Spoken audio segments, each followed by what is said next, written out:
오늘 본문은 한 마을 외곽에서 숨어 지내던, 격리되어 지내던 10 문둥병자가 예수님으로 말미암아 기적적으로 문둥병이 낫는 이적의 사건이 나옵니다.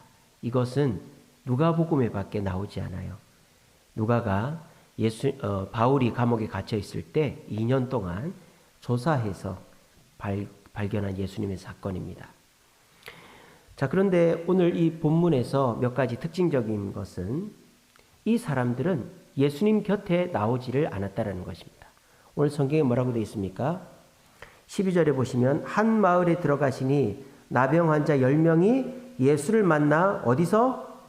멀리 서서. 이게 중요합니다.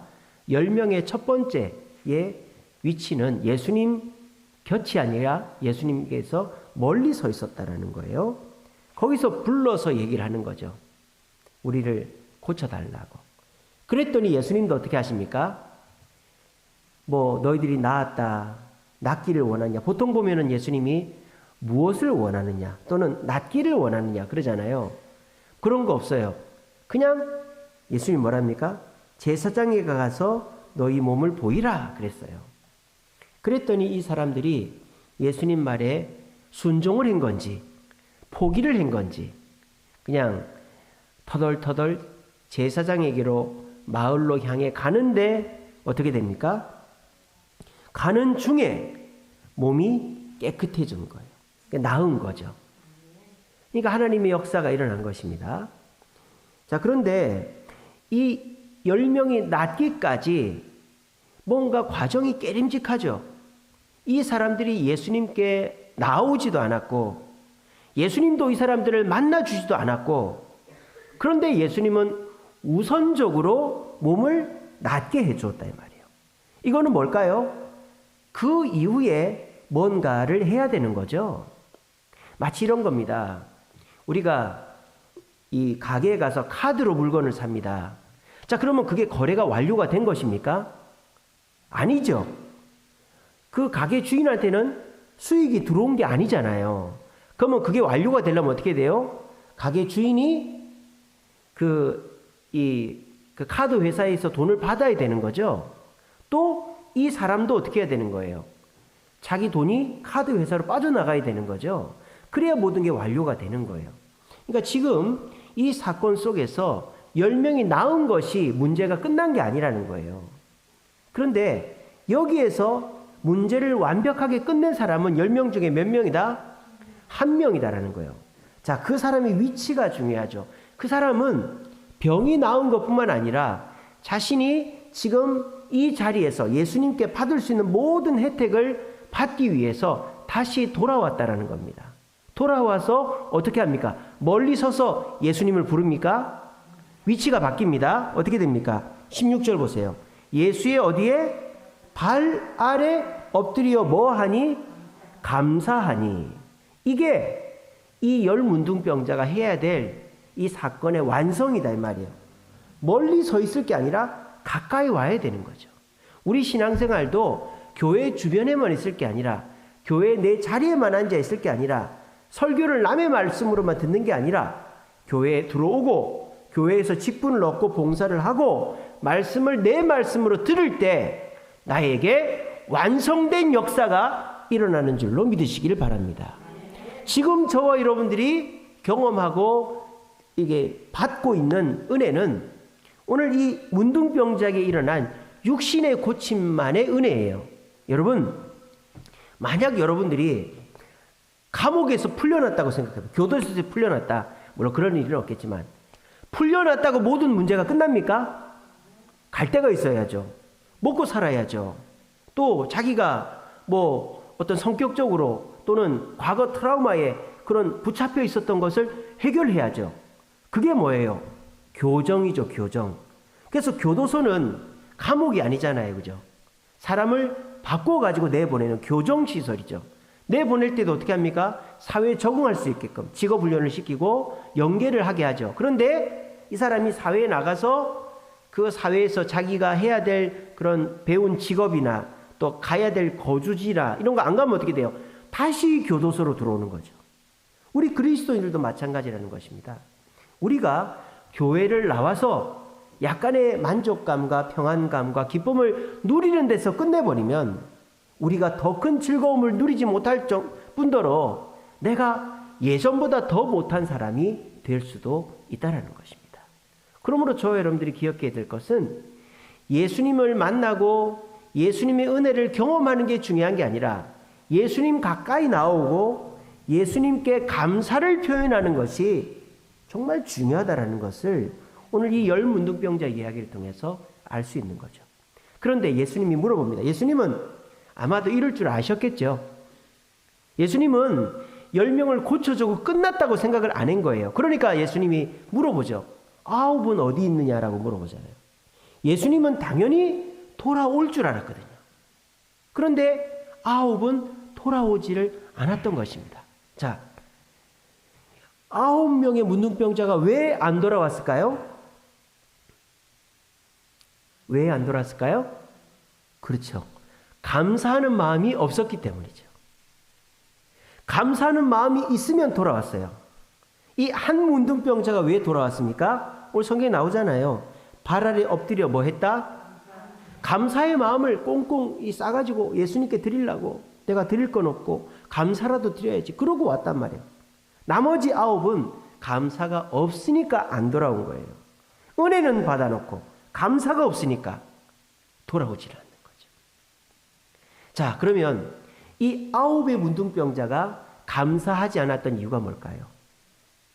감사를 뺏어가는 3가지 생각이 있어요. 이거는 이 사람들뿐만 아니라 우리도 똑같습니다. 여러분들도 자신 생각이 없어요. 여러분들이 입에 그래도 감사하다 이런 게 달려있는 분들은 여기에 적용이 안 될 거예요. 근데 감사하는 게 뭐 이런 걸 갖고 감사하나 이런 생각을 많이 하는 분들은 오늘 이 3가지 생각에 사로잡혀 있는 분이에요. 감사를 뺏어가는 3가지 생각. 첫 번째는 우연이야, 이런 생각. 우연이야. 이거는 우연이야.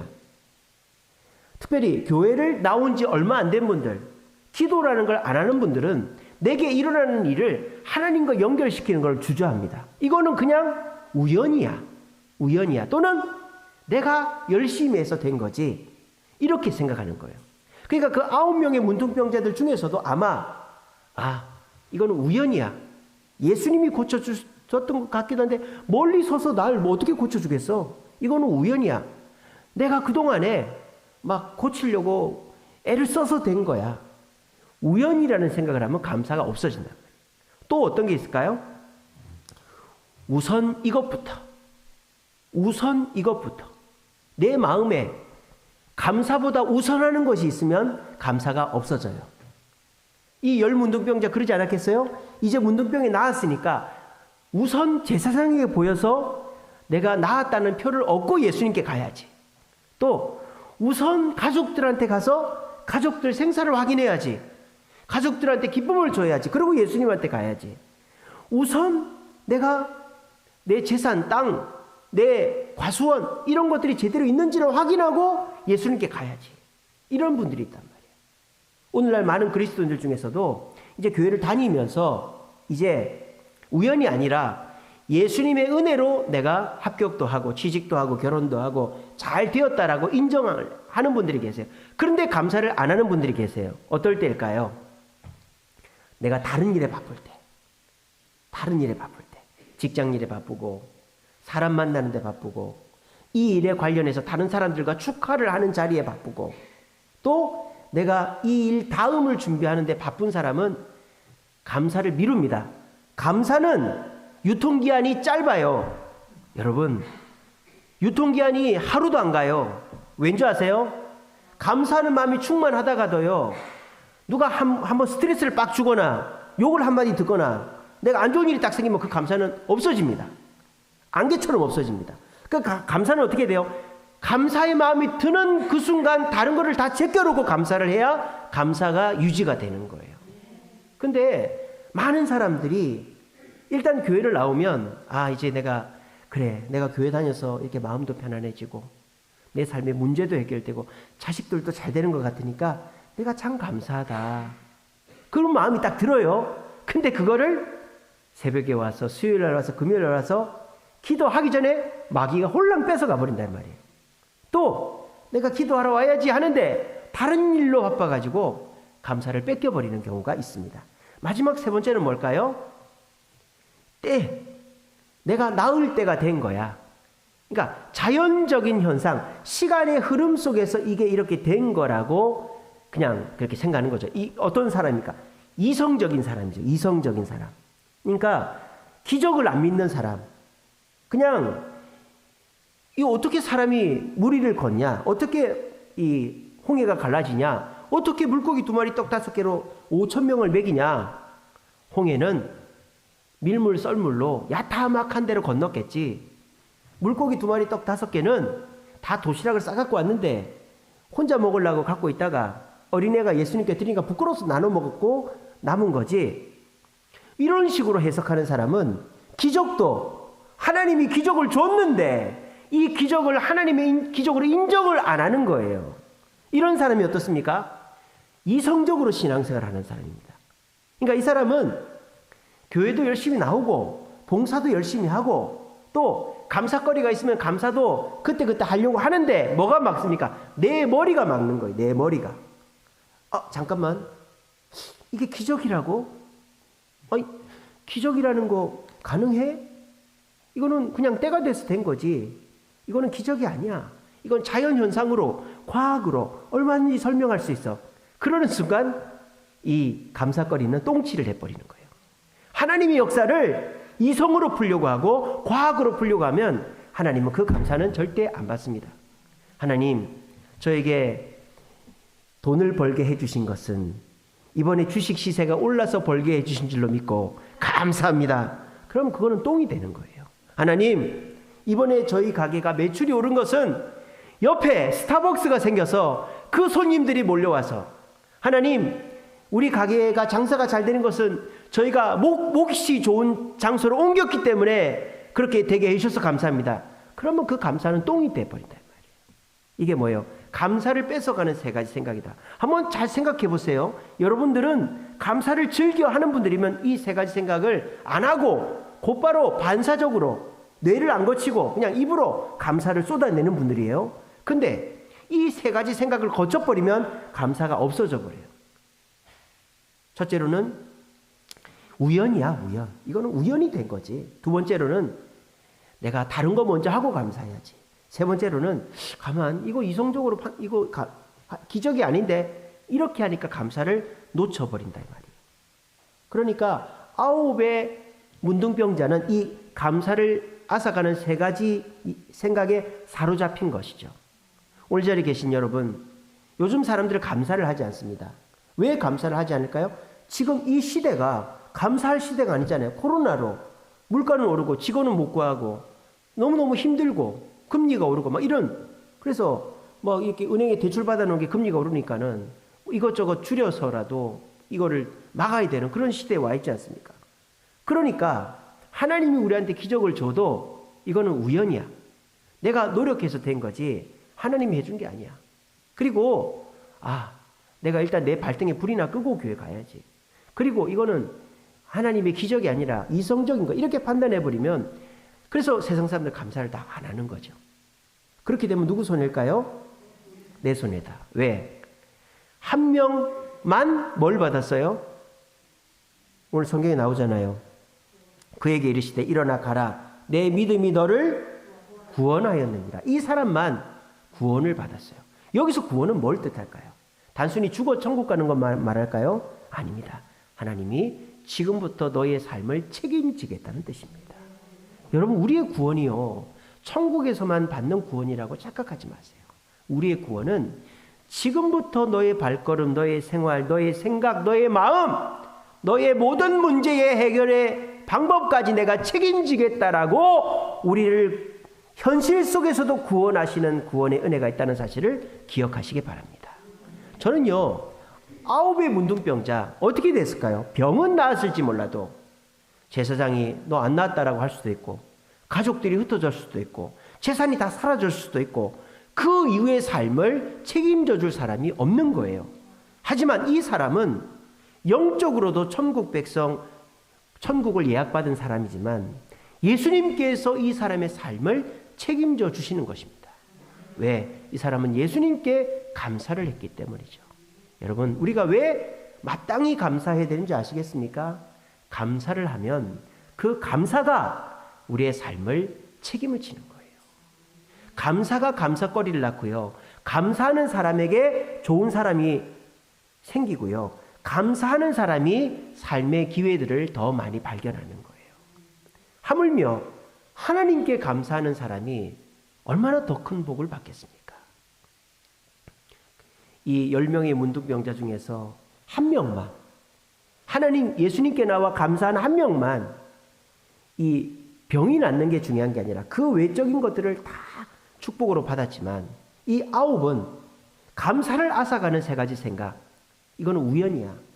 다른 건 먼저 해야 되고 이성적으로 이거는 기적이라고 할 수 없어. 이런 잘못된 생각에 빠져서 감사를, 그 유통기한 짧은 감사를 놓쳐버리면 그 사람은 더 좋은 은혜를 체험할 수가 없다라는 것입니다. 미국의 라이언 화이트라는 학생이 있었어요. 근데 이 학생은 피가 나면은 이 지혈이 안 되는 병, 그 혈류병이라고 하죠. 피가 상처가 나면은 지혈이 잘 안 되는 병에 걸려 있었어요. 그러니까 얘는 어디 상처가 나면은 반드시 병원에 가서 수혈을 받아야 돼요. 왜?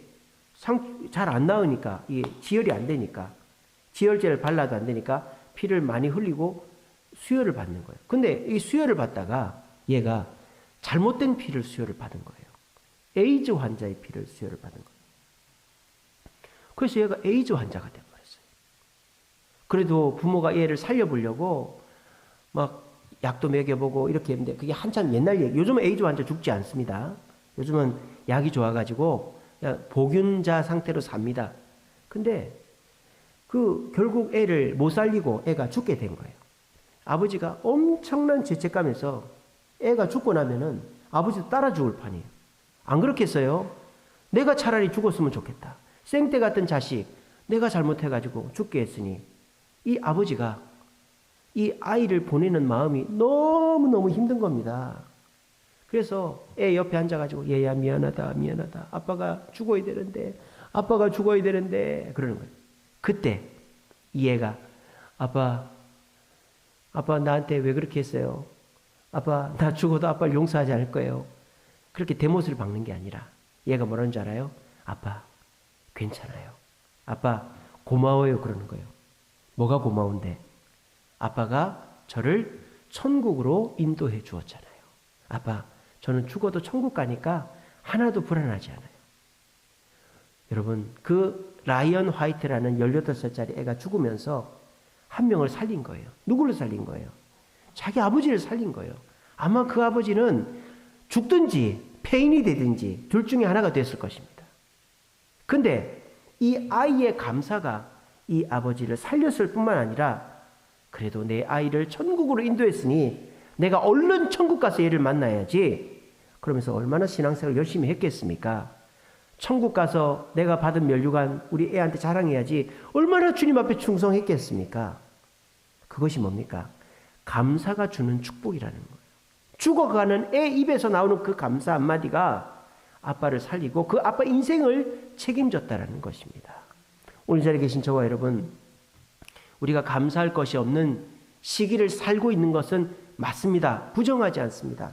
우리 모두가 힘들고 어렵고 어떤 사람은 재정적으로 문제가 없으면 몸이 아프고 어떤 사람은 재정적으로 문제가 있으면 몸이 건강하면 재정적으로 문제가 있고 어떤 사람은 부부 사이가 좋으면 자녀가 힘들고 어떤 사람은 자녀가 잘 되면 부부가 안 좋고 어떤 사람은 부모 형제간이 좋으면 친구가 없고 하나님은 공평하세요. 완벽하게 만족 가운데 사는 사람은 없습니다. 왜 그렇게 하셨을까요? 아니 예수 믿으면 하나님이 다 주면 좋지 않나요? 우리가 예수 믿었는데 이제 돈도 벌게 해주시고 건강도 좋게 해주시고 자녀도 형통하게 해주시고 그리고 내가 원하는 것들이 다 이루어지면 좋지 않나요? 그러면 우리가 더 하나님 앞에 충성하겠죠? 그게 안 된단 말이에요. 하나님은 우리에게 한두 가지씩의 문제들을 남겨놓는 거예요. 뭘 보시려고? 감사를 보시려고. 그래도 감사하는지 안 하는지를 보시려고. 자식들이 잘 되면 몸이 아프고 또 내가 사업이 잘 되면 뭐 가정에 문제가 있고, 내가 이제 가정에 문제가 없으면은 또 사업이 힘들고. 여러분, 우리 인생은 문제가 없을 수가 없어요. 문제가 없게 해달라는 기도는 절대 응답이 안 됩니다. 하나님, 제 인생 문제가 없게 해주세요. 그 기도는 응답 안 받겠다는 얘기입니다. 그럼 우리가 어떻게 기도해야 될까요? 문제가 와도 감사하게 해 주옵소서. 근데 이거보다 낮은 단계는 문제가 와도 두려워하지 않고 기도하고 견디게 해달라는 것은 하수예요. 그거보다 더 고수는 뭡니까? 문제가 와도 감사하게 해달라고 기도하면 되는 거예요.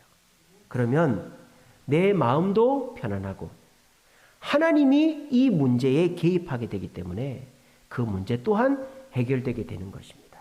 그래서 하나님은 우리의 삶 속에 완벽하게 문제를 다 제거해 주지 않으시고 한두 가지의 문제를 남겨두셨다라는 것입니다.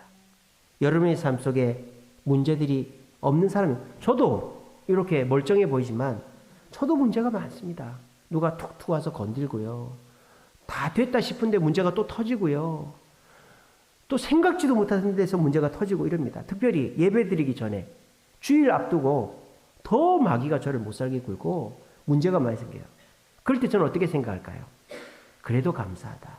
하나님이 이번 주일에는 어떤 은혜를 주시려고, 이번 주일에는 또 어떤 성도가 교회를 오려고 이런 일이 생기나, 그런 마음을 가지고 주일을 맞이하면 10중 8구 하나님의 은혜가 넘치는 주일이더라고요. 근데 아무 문제 없다가 문제가 확 터지거나 그냥 다 잘 될 것 같은데 일이 안 되는 경우들은 오히려 더 문제가 되는 것이죠. 여러분, 고난이 올 때 기뻐하시기 바랍니다. 고난은 축복을 감싸고 있는 포장지와 같은 것이기 때문에 고난 속에는 반드시 주님의 축복이 있습니다. 고난에 한눈 팔리지 마시고 그 고난 안에 있는 축복을 기대하면서 주님께 감사하시기 바랍니다. 내게 이 몸이 아프고 가정이 힘들고 문제가 있는 것을 통해서 하나님이 어떻게 나에게 축복을 주실까? 그걸 생각하면 우리는 마땅한 감사를 하게 되고 그 마땅한 감사는 우리의 삶에 크나큰 축복이 임하는 줄로 믿으시기를 바랍니다. 자, 그러면요, 우리가 감사해야 된다는 건 이제 다 아시겠죠? 그죠? 우리가 하나님께 축복을 받아도 감사하지 않으면 더 큰 축복을 받을 수가 없다는 거 다 아시겠죠? 그러면 이제 좀 더 적극적으로 가서 어떻게 감사하냐 이 말이에요. 마땅하게 우리가 감사하고 싶은데 어떻게 할까? 어떻게 하면 내 입에서 감사하다는 말이 나올까? 제가 3가지로 여러분들을 권면하겠습니다. 첫 번째는요, 결과를 보지 말고 사람을 보시기 바랍니다.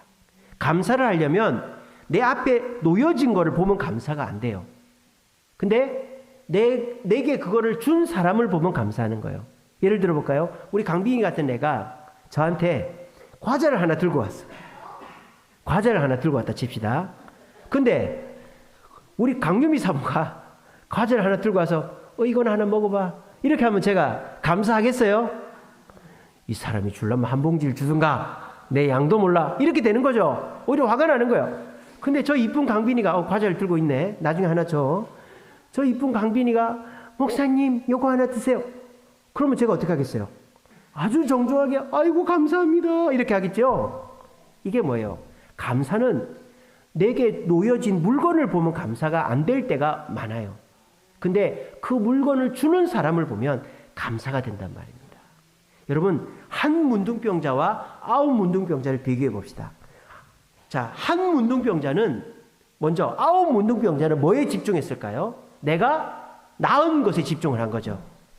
결과에 내 몸이 나은 것에 집중을 했다 이 말이에요. 근데 한 문둥병자는 뭐에 집중을 한 거예요? 그 병을 낫게 해주신 예수님께 집중을 한 거예요. 그러니까 내가 나은 것보다도 그 예수님께 가서 감사해야 되겠다라는 것이 더 중요했던 것입니다. 여러분, 감사가 뭐죠? 사전에 보면 감사가 뭐라고 되어 있는지 아세요?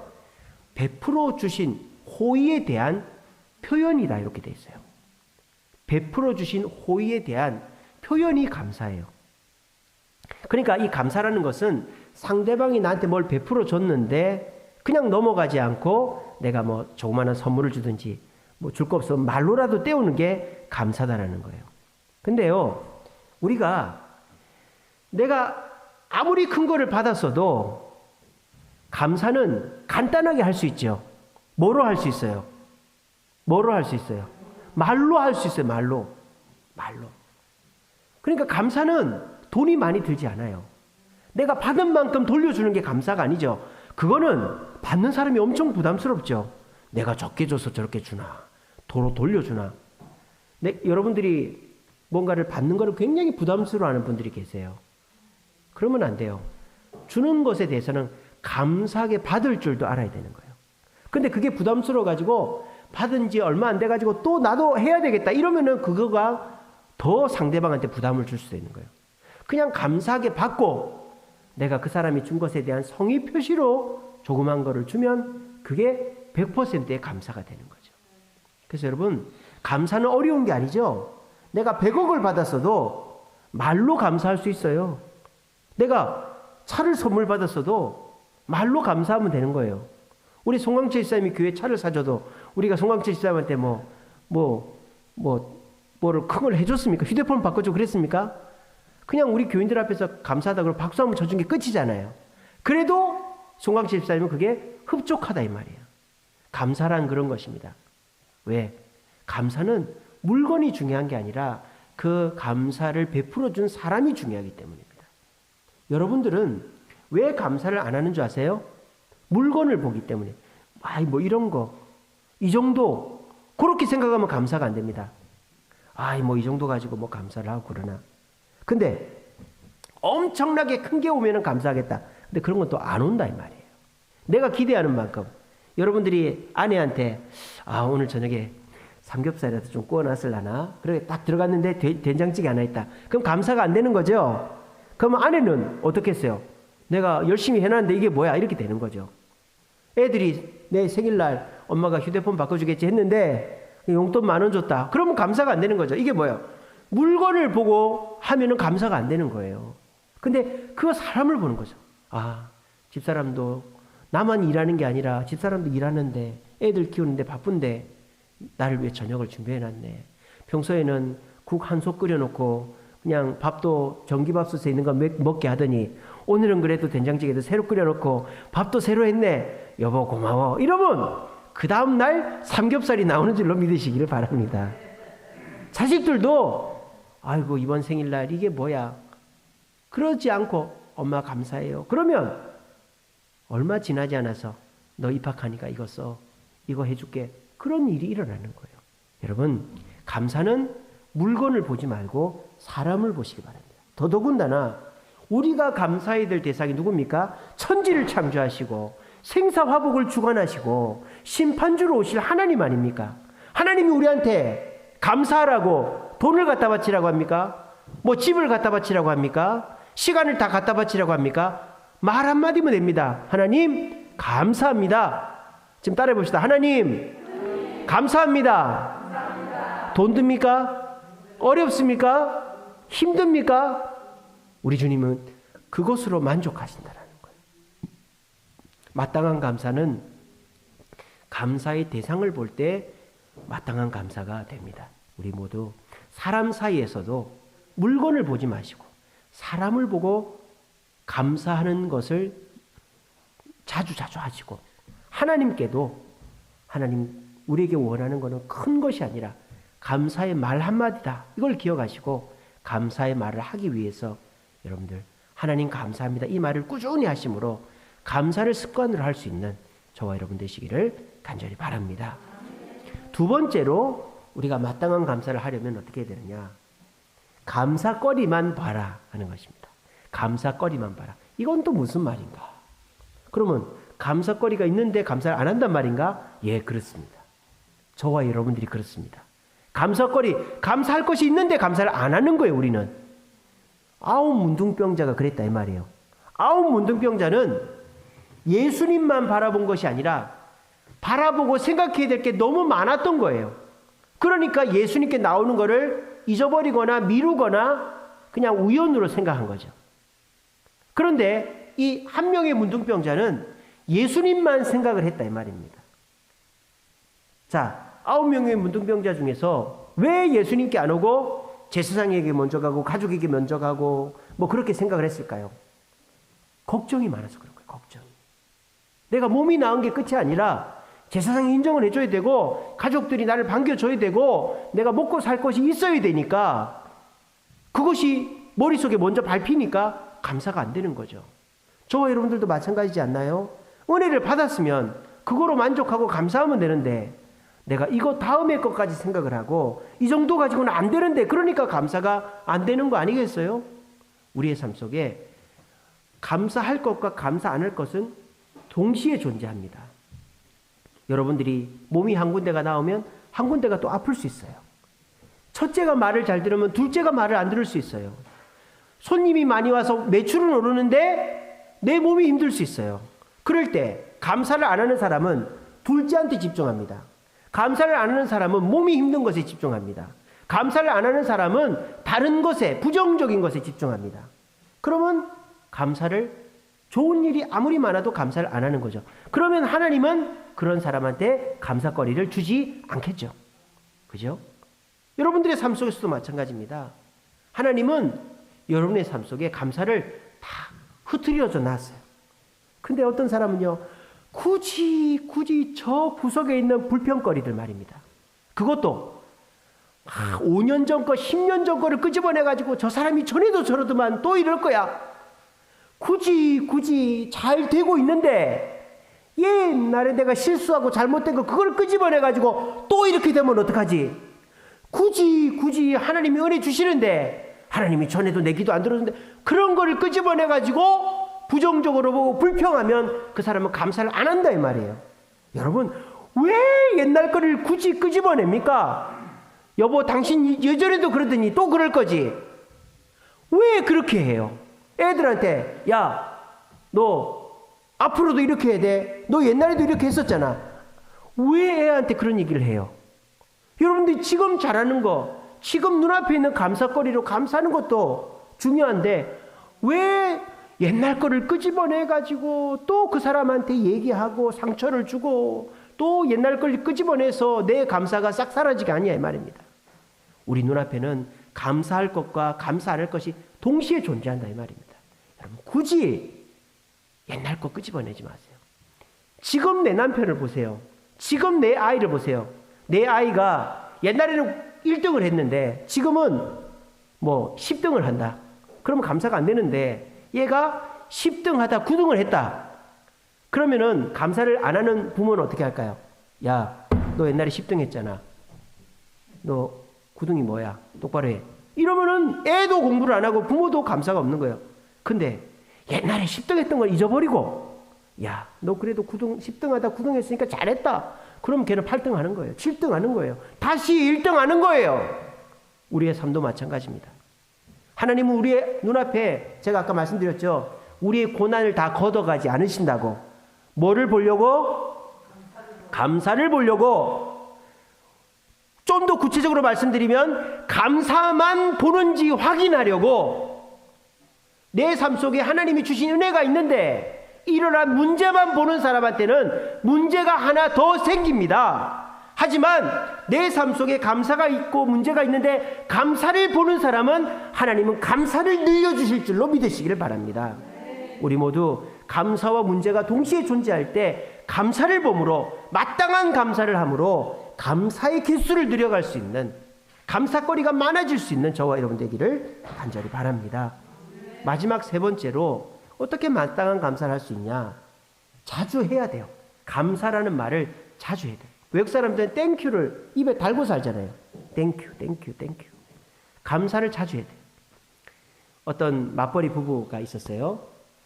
근데 아내가 오랜만에 남편 그리고 애들한테 밥을 준비를 했어요. 식사를 딱 차려놨어요. 그래서 얘들아 밥 먹자, 여보 밥 먹어 했어요. 애가 딱 앉더니 자동적으로 감사히 먹겠습니다 그랬어요. 엄마가 기분이 좋겠어요, 안 좋겠어요? 기분이 좋죠. 근데 걔는 아무 생각 없이 한 말이에요. 진짜 음식이 맛있고 내가 원하는 게 있어서 한 말이 아니라 감사히 먹겠습니다 한 거예요. 왜?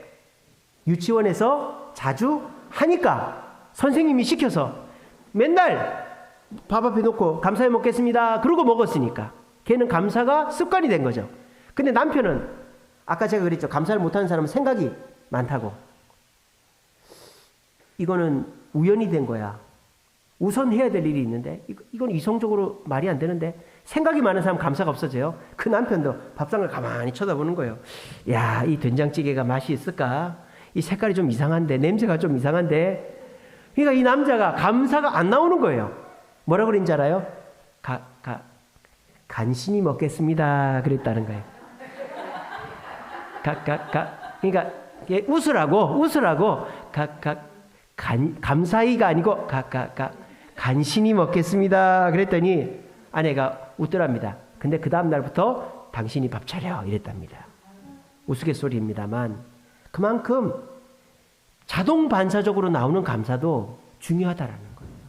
그러니까 아예 이 사람은 이래서 싫고 이거는 이래서 문제고 이래서 나 죽겠고 이런 말을 달고 살면 진짜 그렇게 되는 거예요. 근데 그 하고 많은 사람들 중에서 문제 있는 사람만 입에 하지 말고 감사할 사람을 떠올리시라고요. 이 사람 이래서 감사하고 저 사람 저래서 감사하고 이 일은 이래서 감사하고 저 일은 그래서 감사하면은 주변 사람들이 야, 이 사람은 참 된 사람이네. 이 사람 같이 일해볼 사람이네. 이 사람 정말 훌륭한 사람이네. 이렇게 되는 거죠. 그러면 사람한테도 인정받고 하나님께도 인정받게 되는 것입니다. 오늘 마땅한 감사라는 제목으로 말씀을 나눴습니다. 여러분, 우리 그리스도인은 기쁨을 기뻐하는 존재입니다. 하나님은 항상 기뻐하라고 말씀하셨습니다. 근데 오늘날 그리스도인들 중에 기뻐하지 않는 그리스도인들이 많아요. 그게 왜일까요? 그 다음에 나오잖아요. 뭐를 안 해서? 범사에 감사하지 않아서 그렇습니다. 그러면 항상 기뻐하고 범사에 감사하려면 어떻게 해야 될까요? 그 다음에 나오죠. 쉬지 말고 기도해야 되는 거예요. 그렇게 하면 우리는 그리스도인으로서의 완벽한 삶을 살 수 있는 것입니다. 여러분들은 기뻐하며 살 수 있어요. 언제도 감옥에 들어가도 한쪽 팔이 잘려도 암병에 걸려도 기뻐할 수 있어요. 왜? 우리는 하나님 앞에서 감사를 할 수 있는 존재이기 때문입니다. 감사가 메말랐습니까? 기도하십시오. 주님, 나에게 은혜를 달라. 그러면 내 눈앞에 감사거리들이 보이게 될 것입니다. 그리고 자꾸 감사라는 말을 자꾸 입에 달고 사십시오. 그러면 9 문둥병자가 그 좋은 은혜를 받았으면서도 그냥 그 은혜는 그냥 받은 거로 끝나버리고 삶의 문제 속에 내던져졌지만 한 명의 문둥병자가 뭐 예수님한테 선물을 한 것도 아니고 돈을 드린 것도 아니에요. 말로 때웠잖아요. 감사하다는 말 한마디 했잖아요. 그랬더니 구원을 받고 그 구원은 단순히 천국 가는 구원이 아니라 이 땅에 사는 동안도 예수님이 책임지게 있었다는 보증과 같은 구원이죠. 그걸 받게 된 거 아닙니까? 우리가 이번 주일은 추수감사주일입니다. 여러분 어떻게 감사를 준비하고 계십니까? 그죠? 52주 중에 한 번으로 생각하시면 우리는 9 문둥병자와 똑같습니다. 여전히 세상 일로 바쁘고 이번 주일도 내가 교회 올까 말까 김장하러 가야 되는데 내가 뭐 친척들 모임이 있는데 그런 생각에 사로잡혀 있으면 9 문둥병자가 되는 것입니다. 여러분 예수님께 나와 구원받은 한 문둥병자들이 됩시다. 그렇게 하려면 다른 것 신경 쓰지 마시고 예수님 앞에 나오시기 바랍니다. 그리고 내게 주어진 거 코로나 때문에 여러분들 번 돈도 없고 오히려 까먹고 그러고 있잖아요. 그래도 주님이 주신 거를 헤아려 보면서 감사거리를 보면서 주신 주님을 향해 감사하시기 바랍니다. 그러면 우리 주님은 여러분에게 구원을 선물하실 것입니다. 이번 주일 우리 주님이 여러분을 위해서 구원을 준비하고 계십니다. 여러분 어떻게 하시겠습니까? 여러분이 지금 물질적으로, 건강적으로, 가정적으로 또 개인적으로 어려움을 당하고 있는 그 문제의 구원을 우리 주님이 준비하고 있단 말이에요. 한 문둥병자에게 구원을 주셨듯이 그 구원은 그냥 받는 게 아니라 감사하는 자가 받을 수 있습니다. 이번 주일을 마음으로 기도로 준비하는 자, 그것뿐만 아니라 물질로 내가 올 한 해의 11조를 주님께 드리겠다. 물질로 준비하는 자, 그리고 기대하고 나오는 자, 그런 자에게 하나님은 여러분의 천국의 구원뿐만 아니라 지금 현실의 어려움의 그 문제에서도 구원하실 구원의 선물을 주실 줄로 믿고 우리 모두 마땅한 감사를 드리는 이번 추수감사주일이 될 수 있도록 준비하는 저와 여러분 되기를 간절히 바랍니다.